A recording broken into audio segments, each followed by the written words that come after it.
notícia que eu tenho para você nessa noite, irmão, é que no começo das eras, Deus escolheu habitar nos montes. Deus sempre se manifestava no monte, era no Monte Sinai, no Monte Horebe, no Monte Carmelo, no Monte das Oliveiras, no Monte Moriá. Deus sempre estava se manifestando nos montes. Com o passar das eras, Deus mudou a estratégia e começou a habitar em templos, em tabernáculos, em tendas. Ele habitava no tabernáculo de Moisés. Depois ele veio e habitou na simples tenda de Davi. Lá na frente, mais um pouco, ele habitou no templo de Salomão. Faça uma casa para mim, e ele deu os detalhes da casa que ele queria. Mas nesses últimos dias, o Senhor escolheu habitar em você.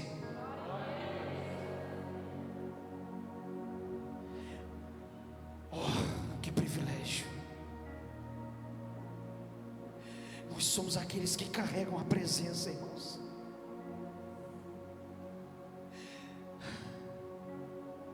Se eu te perguntar aqui hoje, você vai dizer assim: ah, pastor, quando eu chegar no céu, eu queria falar com Moisés.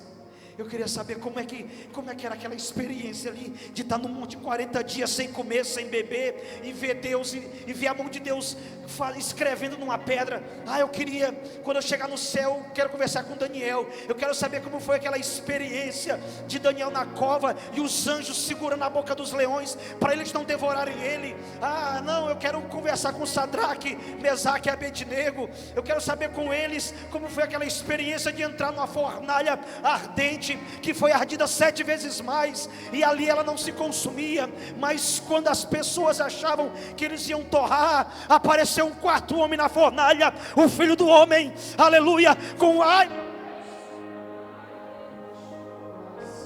Mas eu vou ter a experiência, pastor, também, de esses homens chegarem até mim e a você, e perguntar assim: pastor Francisco, eu andei nas covas dos leões, sim, eu estive na fornalha ardente, eu andei lá no Monte Sinai. Moisés vai falar com a gente, o apóstolo Paulo vai falar com a gente, Sadraque, Mesaque e Abednego vai falar com a gente.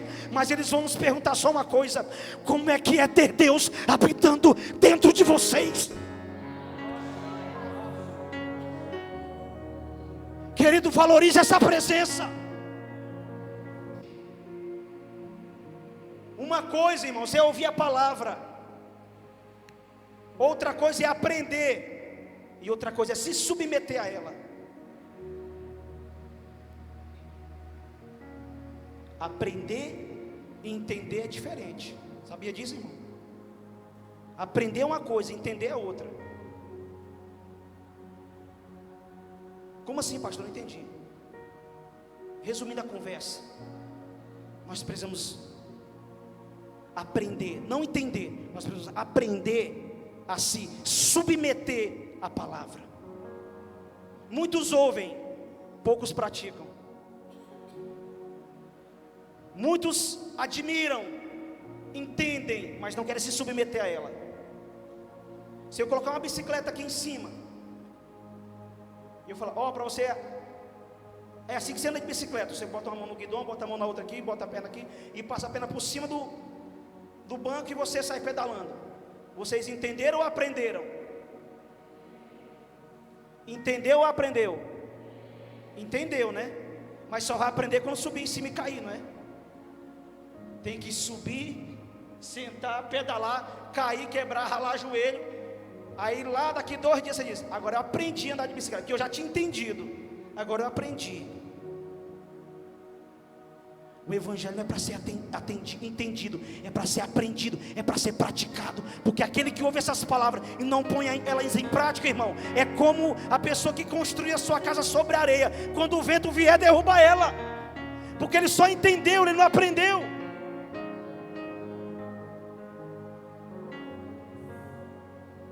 Nós precisamos aprender, e aprender significa se submeter a essa verdade.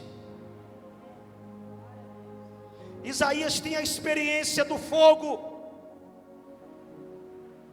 Seus lábios são queimados, ele diz: eu tenho lábios impuros, eu tenho lábios fofoqueiros, eu falo mal de todo mundo. Na mesma hora que eu estou abençoando, eu estou amaldiçoando. Na mesma hora que eu dou um aleluia, eu solto um palavrão. E Isaías diz: eu sou homem de lábios impuros.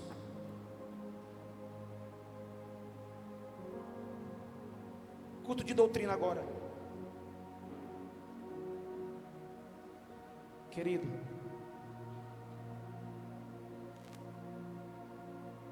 a coisa que Deus mais abomina é aquela pessoa que semeia contenda entre irmãos. Tem 6 coisas que Deus fica chateado, mas tem uma que Deus não aguenta, ele fica revoltado. É aquele que semeia contenda entre irmãos, com fofoca, com conversa.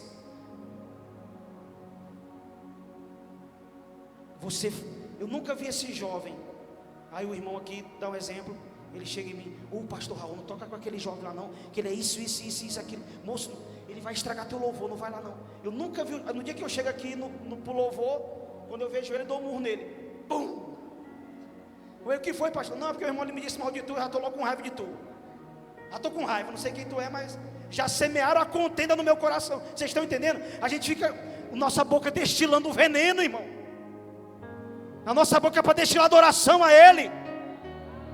Meu Deus. Isaías diz: eu habito no meio de um povo com impuros lábios. Quando nós contemplamos a glória de Deus, repita comigo isso: quando eu contemplo a glória de Deus, o meu foco é no meu pecado e não do próximo.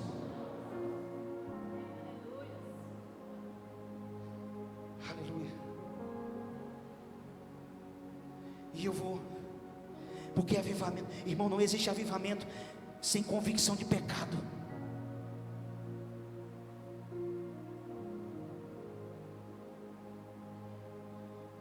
Se alguém está anotando alguma coisa no celular, na caneta, no caderno, talvez o pastor já falou sobre esse tema aqui na igreja, mas eu quero só deixar uma sugestão de algo que mudou a minha vida, irmãos, a minha vida cristã. Depois que eu entendi a doutrina da justificação pela fé, Romanos capítulo de número 3, a minha vida mudou. O meu foco não é o pecado das pessoas, é o meu pecado. O meu foco é entender a graciosidade da graça, que é de graça, mas que não foi de graça. Justificação pela fé foi um tema que mudou a minha vida.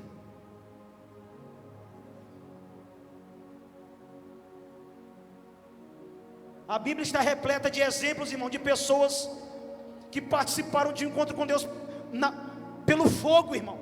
O fogo, para um será tormento, para outro será glória. Para o pecador, para o incrédulo, será tormento eterno. Queimarão no lago de fogo, de enxofre, que arderá continuamente, eternamente. Para aqueles que não creem em Cristo, o fogo será símbolo de tormento. Mas para o crente, é símbolo de avivamento, é símbolo da presença de Deus, é símbolo de purificação de pecado. Quando Miqueias está profetizando, ele diz: Senhor, purifica-nos pelo fogo.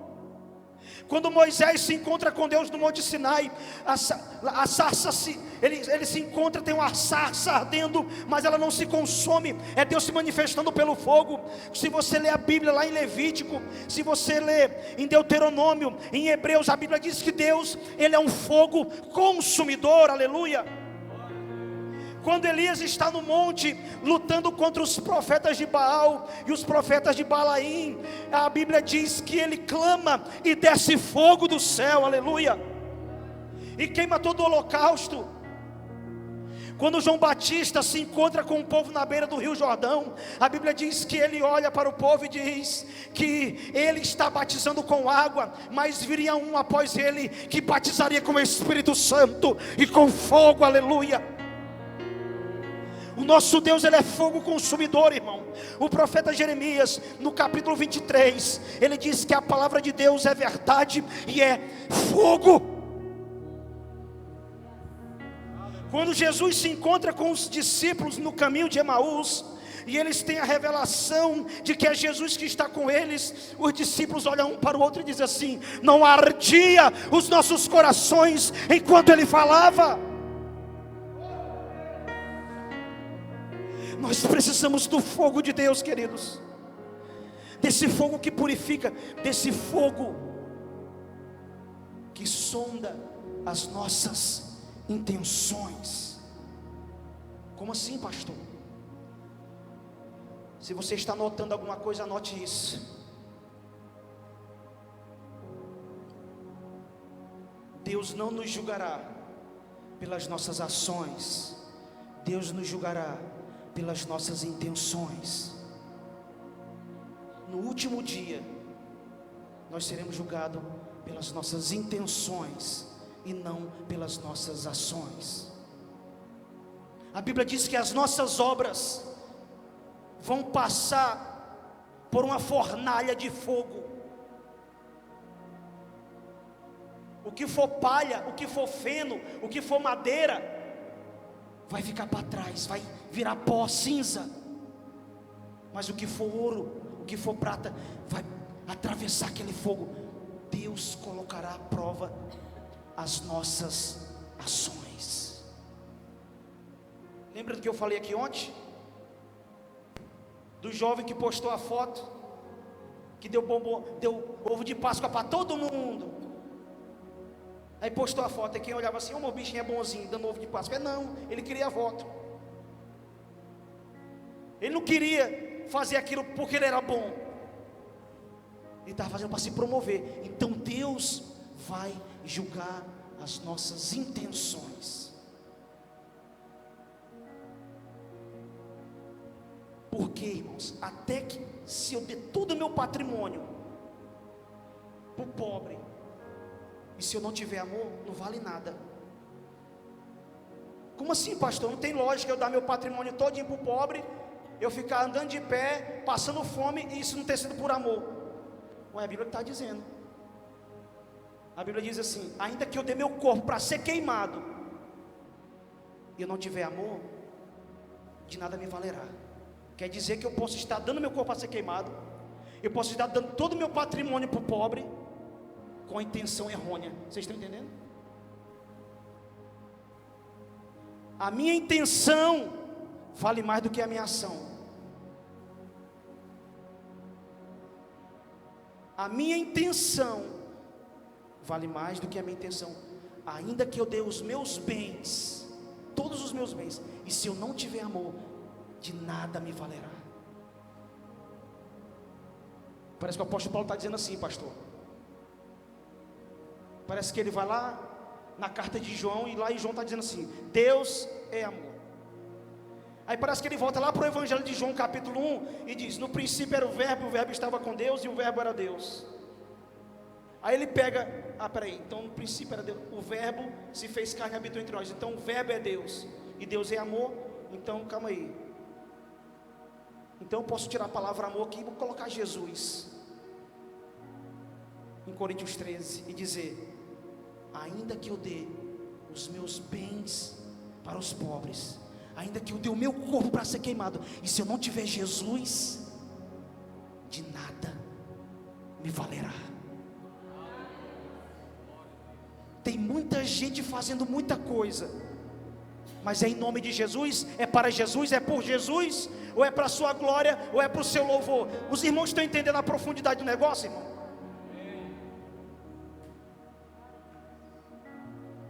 Tu quer tirar uma prova se tu está fazendo para Jesus, ou para ti, ou para se aparecer? Tu quer fazer uma prova disso? Vou te dar um conselho agora de pastor agora.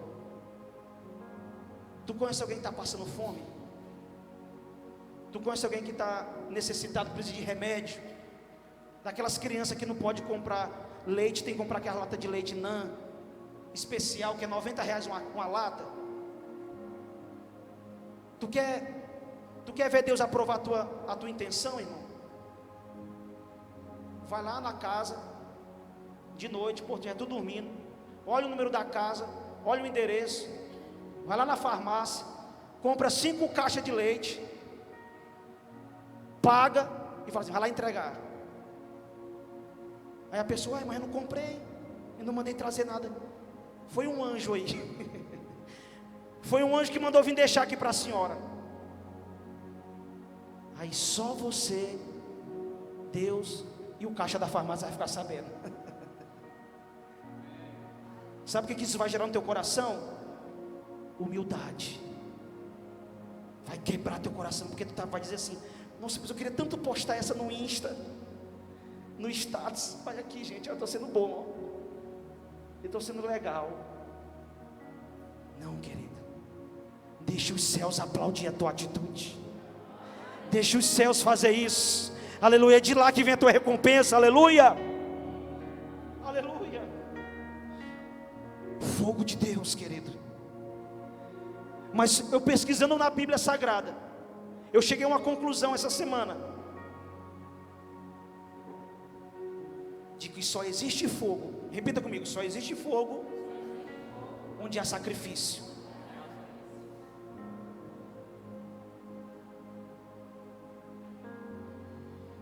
Cuidado, irmãos, estão barateando o evangelho da graça, dizendo que não precisa fazer mais nada. A gente não precisa fazer nada para ir para o céu, mas a gente precisa fazer muito. Por que não dizer tudo, para termos intimidade com Deus? Repita comigo, se você está anotando, anote isso. A salvação é de graça. Não escutei, a salvação é de graça, mas a intimidade com Deus tem um preço. Intimidade com Deus requer sacrifício, irmão.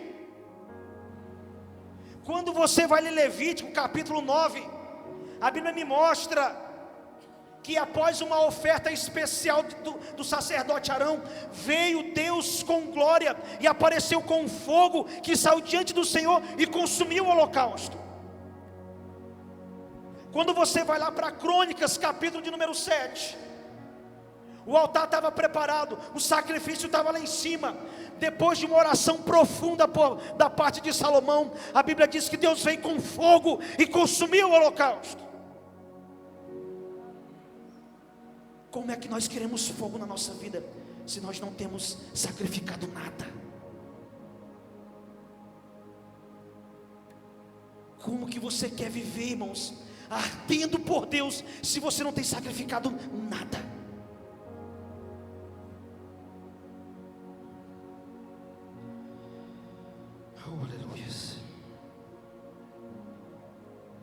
Fogo se produz com oração. Quem disse isso foi David Brainerd. Pastor, talvez aqui é diferente, mas não vou fazer o teste agora. Prova de vestibular. Qual é o culto da igreja que dá menos pessoas? Está passando a prova aqui. Qual é o culto da igreja que tem menos pessoas? O de oração. Porque a gente não sabe o poder da oração. Esses dias eu estava com um irmão lá em Colinas, e eu tenho um amigo que ele é ateu. É ateu, é doido, eu sei o que ele é não. Uma hora ele disse que adora Odin, uma hora ele disse que não adora nada, outra hora ele disse que é crente. Eu falei, não, não tem nada não, seja o que você quiser ser, tá bom, vamos caminhando junto aqui. Aí ele chegou na casa de um crente lá. Aí esse crente começou a descer a lenha nele, né? E tu não vai virar crente não? Vai ficar com essas loucuras tuas aí, de macumba, de diabo, de Satã, de Odin, que não sei o que, de Odisseu, de Poseidon. Tu vai ficar com essas besteiras aí? Eu olhei para ele assim, falei, varão, quantos livros tem a Bíblia? Não. Qual foi a última vez que tu leu um livro da Bíblia? Não, peraí, mas é porque eu... Não, tu... Qual foi a última vez que tu leu? Pelo menos o livro de Judas. Tu sabe mesmo quantos capítulos tem Judas? Engasgou. Eu falei, pois é. Pelo menos ele é um ateu sincero. Tu é um ateu hipócrita. Tu está vivendo o ateísmo na prática. Porque tu diz que é crente, mas está aqui uma carta de Deus para ti e tu nunca... Então dá licença, varão. Então deixa o menino continuar sendo o que ele é. É o que eu falei ontem. Fazendo sem ser. Quem lembra aqui? Aí eu quero meter o porrete no cara que é isso e aquilo, mas eu mesmo não tenho vida com Deus. Não tenho autoridade para falar alguma coisa. Então tem muito crente, irmãos, vivendo o ateísmo na prática. É só da boca para fora. Irmão, no dia que os cultos das nossas igrejas forem cheios nos cultos de oração, como é no domingo, a nossa cidade vai experimentar uma transformação tremenda. Você já imaginou, irmão, 30 minutos de joelho, 1 e meio, 2, 3, 4, 5, 6, 7, 8, irmão, soma tudinho, 50 horas de oração toda terça-feira, 50 horas de oração toda sexta-feira, irmão, o céu não aguenta. Mas é porque nós não sabemos o poder da oração, querido. Martinho Lutero, ele chegou a dizer assim: nós ainda não aprendemos a suar a nossa alma através da oração. Nós suamos a camisa na academia, irmão. Nós suamos a roupa fazendo uma caminhada. Nós suamos a roupa, lavando roupa, limpando casa, lavando louça, tirando telha de aranha. Mas nós não suamos a alma ainda através da oração. Nós precisamos fazer isso.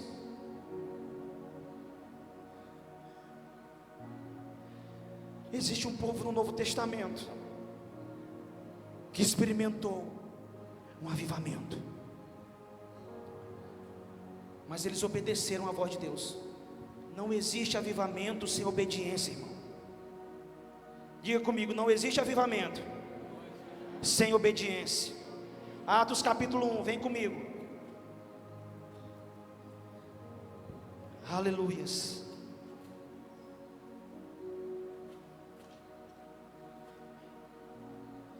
Atos capítulo de número 1.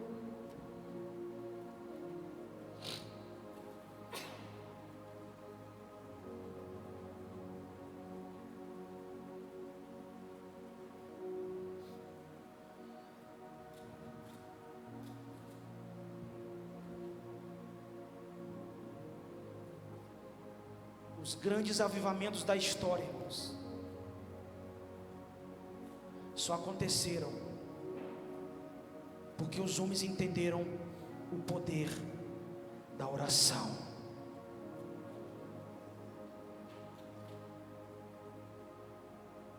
Quando eu tenho uma vida de oração, quando tudo vai bem, isso revela fidelidade, amados. Quando eu tenho uma vida de oração, quando tudo vai mal, isso revela dependência. Está tudo bem na tua vida? Vem orar. Isso é sinal que você é um crente fiel. Vai tudo mal na tua vida? Vem orar. Isso revela dependência. Eu penso assim, pastor Francisco, tem crente que parece que é tapado. Por que aquele trem não aproveita? Tipo assim, meu Deus, minhas contas estão em dia, não estou devendo ninguém, não estou passando vergonha no nome de Jesus, não tem ninguém batendo na minha porta aqui me apurrando por causa de conta. Por que o cara não aproveita isso? E cai de ponta nas coisas de Deus assim, não, agora eu vou cair de tudo agora esse ano eu leio a Bíblia. Não, esse ano eu vou jejuar nem que seja uma vez por semana. Por que ele não aproveita, irmão? Aí o cara, em vez de aproveitar essa ideia assim, não, rapaz, já que está tudo bem, deixa eu aproveitar e ser mais fiel. Sem mim nada podeis fazer, diz o Senhor. Atos 1:4 diz assim: e estando com eles, determinou-lhes que não se ausentassem de Jerusalém. Foram obedientes.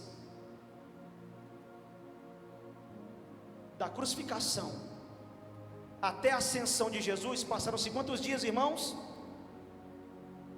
40. Da ressurreição até a ascensão de Jesus, passou-se quantos dias? 40. E Jesus, quando está indo para o céu, ele olha para essa galera, que era mais ou menos 120 pessoas, e diz o quê? Ele determina e diz: não se ausentem de Jerusalém, fiquem aqui. Se nós quisermos um avivamento, irmãos, nós temos que aprender a ouvir a voz de Deus e ser obediente a essa voz. Ah, não, Jesus, mas a gente tem que evangelizar, porque o Senhor mandou evangelizar, não foi? Não, fique aqui, esperem. Mas que esperassem a promessa do Pai, que de mim ouviste. Eles ficaram e esperaram. Fala comigo: ficar e esperar. Ficar e esperar. E eles ficaram e esperaram a promessa. No versículo de número 8, só quem fica e quem espera, irmão, é que experimenta o receber de Deus. Verso de número 8 está dizendo o quê? Mas recebereis a virtude do Espírito Santo. Aleluia. Quem fica e espera, recebe. Quem fica e espera, recebe. Sabe o que eu aprendo com a igreja primitiva, irmãos? Perseverança. Quantas pessoas não perseveram, irmãos? Quantas pessoas iniciam um relacionamento, seja de amizade, seja conjugal, seja no trabalho, mas não conseguem perseverar. Você já viu aquele funcionário que você contrata ele, você chama ele e diz assim: ó, eu sei que o mínimo é um salário, eu vou te pagar 700 conto por mês. O cara já trabalha com zangado, o cara já trabalha com raiva. Ah, mas eu mereço um salário. Não, trabalhe como se você estivesse ganhando um salário. Seja paciente, seja perseverante. Aí o cara começa a fazer serviço meia boca. Você conhece gente, já viram gente assim? Aí faz serviço meia boca. Não, porque eu não ganho para isso. Pessoas de sucesso, irmão, pessoa que é inteligente, faz além do que é mandado. Pode saber, irmão. Lá no final do culto você me confirma, alguém que você conhece assim, que começou lá de baixo, que varria o chão, que lavava o chão, lavava o banheiro, virou gerente da loja. Pode perguntar para esse cara se ele não fazia mais do que ele era mandado.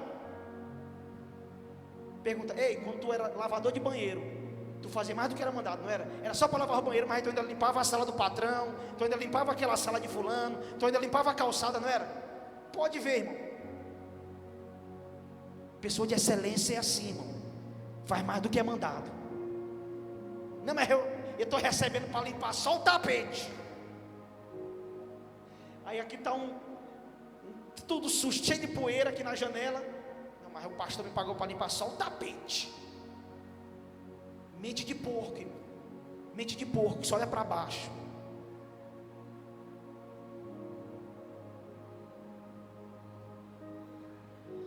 Recebereis. Quem fica e espera, recebe. Quando ele recebe, ô irmão, olha que negócio forte. verso 9. E no 8 ainda.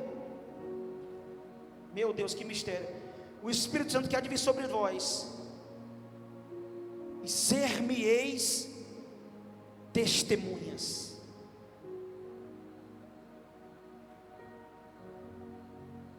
Quem fica e espera, recebe e se torna alguém.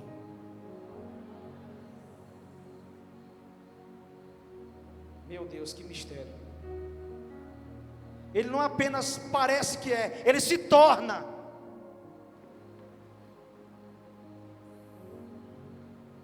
Quem já viu aqueles irmãos, aquelas irmãs abençoadas? Quando eu era menino eu via muito isso.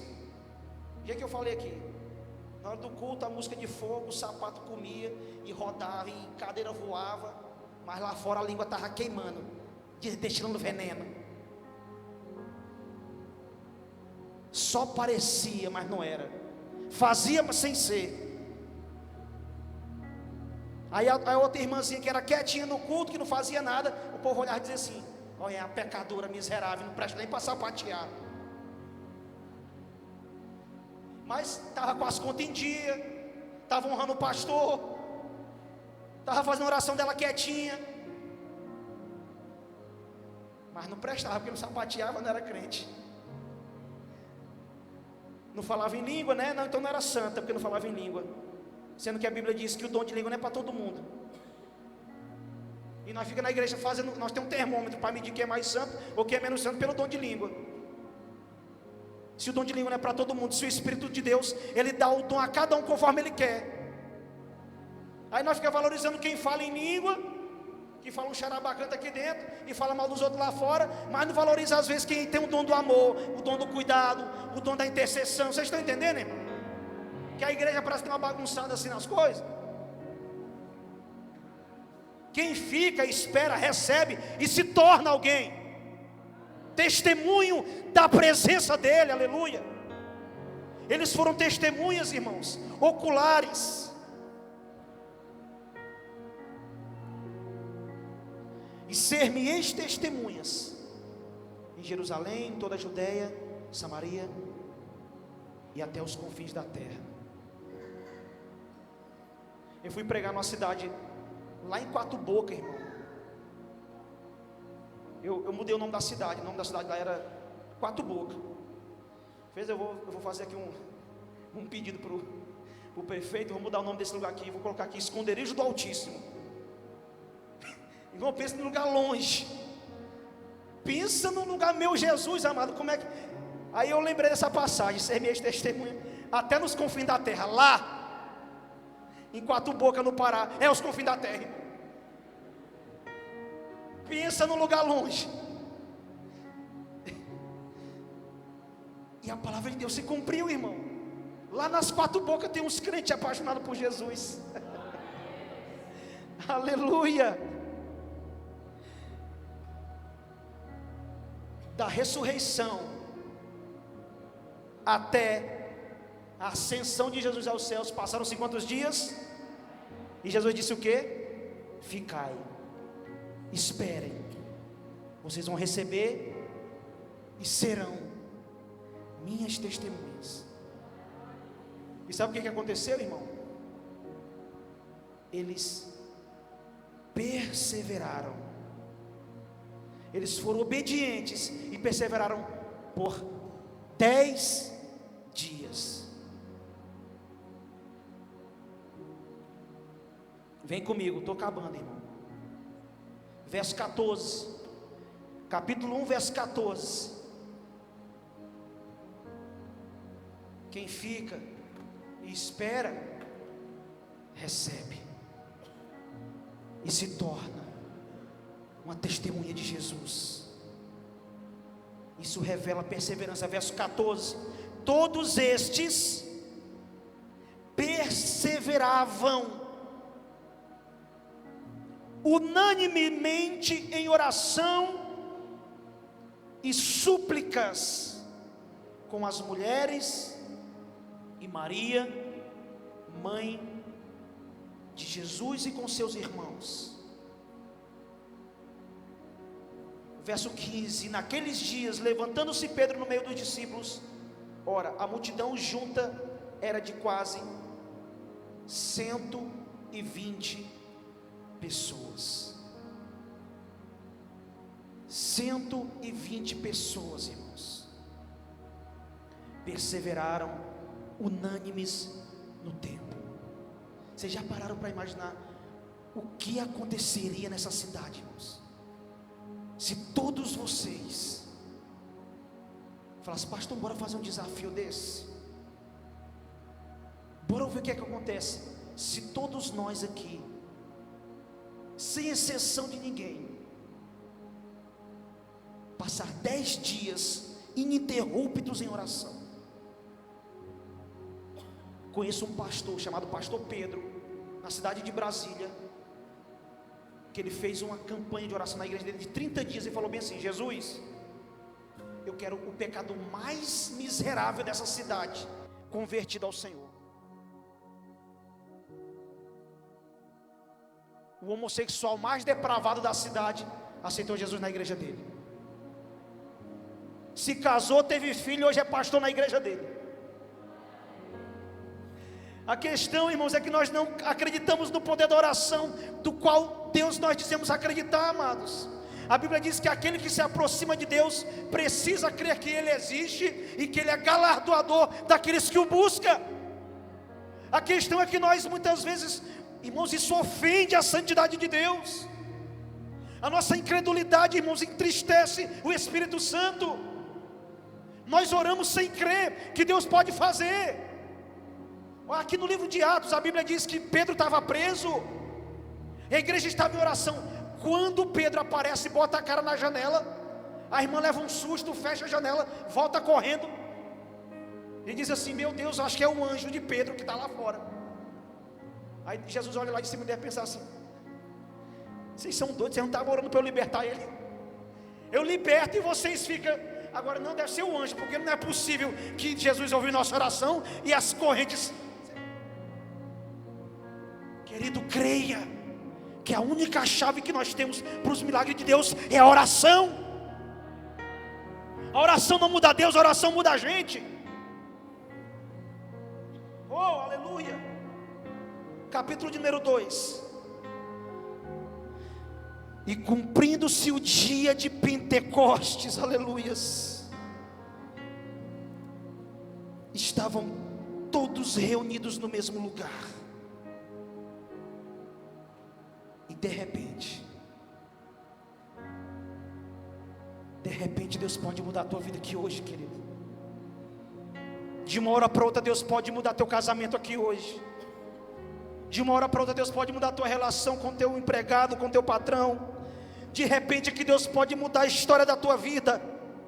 De repente que Deus pode te libertar das mazelas que assolam a tua alma. De repente aqui hoje Deus pode te trazer convicção dos teus pecados e pode santificar a tua alma, assim como Ele fez na vida de Isaías. Ele pode fazer na tua vida e fender o céu sobre ti hoje, aleluia. De repente hoje, assim como desceu fogo sobre o sacrifício de Elias ali no Monte Carmelo, Deus pode queimar a tua alma hoje. Um homem chamado David Brainerd, que foi genro de Jonathan Edwards, foi um jovem que morreu antes dos 30 anos.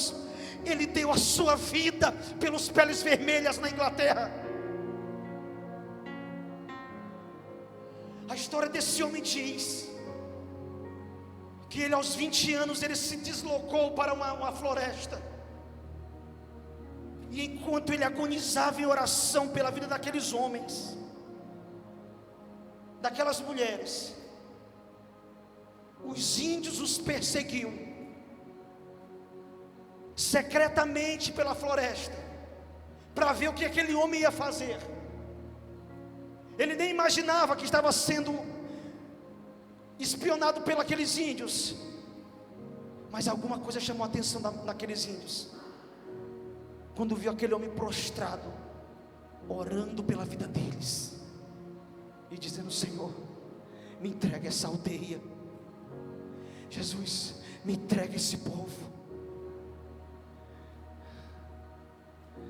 E a história de David Brainerd, que não dá tempo de contar aqui, influenciou homens como John Wesley, influenciou homens como Jonathan Edwards, que foi o homem que pregou uma das mensagens mais poderosas de todos os tempos, chamada Pecadores nas Mãos de um Deus Irado. Um homem com quase 2 metros de altura, magro, franzino, de uma voz calma. A história dele diz que esse homem entrou para o seu quarto 3 dias antes de pregar essa mensagem, irmãos. Ele ficou em jejum, clamando a Deus por uma palavra. E a história desse homem diz que quando ele subiu no púlpito, ele parecia que estava fumegando, irmãos. E enquanto ele clamava, enquanto ele pregava aquela mensagem de arrependimento, a história desse homem diz que as pessoas começavam a se agarrar na coluna dos templos e dizia: Jonathan Edwards, pare de pregar, eu vou para o inferno.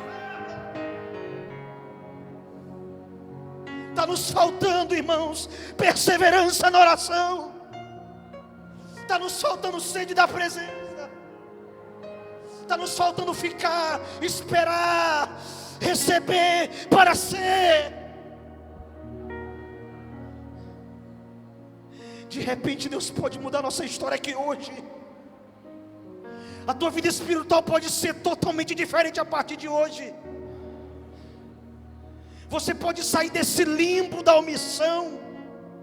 O pastor convida: vem orar comigo, querido. E você sempre tem uma desculpa, você sempre tem algo mais importante para fazer. Talvez hoje, de repente, Deus vai mudar essa história da tua vida.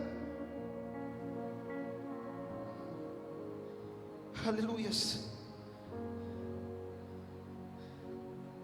Veio um vento, veio do céu um som, como de um vento veemente, impetuoso, encheu toda a casa em que estavam assentados, e foram vistas por eles línguas repartidas como de fogo, as quais pousaram sobre cada um deles. 10 dias depois, dizendo: vem Espírito, vem promessa do Pai, vem Consolador. Eles passaram 10 dias dizendo: vem Senhor, enche as nossas vidas, Senhor. Nós queremos ser testemunha, nós queremos receber. A promessa se cumpre no capítulo 2, e a Bíblia diz que eles foram cheios, aleluia. Eles foram cheios do Espírito Santo. Uma vida cristã só tem sentido se nós estivermos cheios.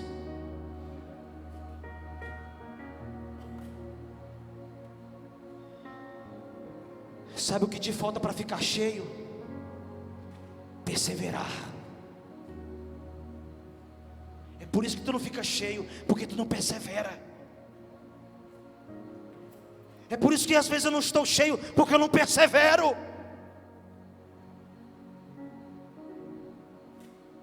E começaram a falar em outras línguas, conforme o Espírito Santo lhes concedia que falassem. Aleluia. Verso de número 7. E todos pasmavam e se maravilhavam, dizendo: não são galileus todos esses homens? Como pois os ouvimos cada um falar na nossa própria língua? 12, verso 12. E todos se maravilhavam e estavam suspensos, dizendo uns para os outros: que quer isto dizer? E outros zombando diziam: estão cheios de mosto.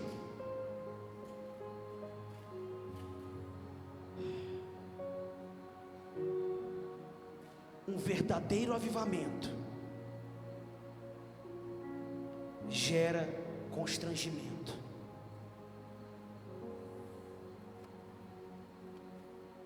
Não adianta nós pensarmos que nós iremos atrair um avivamento sem abalar as estruturas da cidade.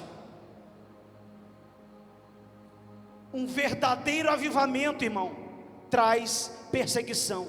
Tão doido, bando de crente que não tem o que fazer. Nós não estamos aqui para sermos politicamente corretos, irmãos. Nós estamos aqui para carregar a presença de Deus. E carregar a presença de Deus, de vez em quando, gera terremoto. Foi assim com Paulo e com Silas na prisão. Eles oravam, cantavam, e Deus fez um milagre naquele lugar. As cadeias se romperam, as grades se abriram, e vidas se entregaram a Deus naquela noite. Fique de pé.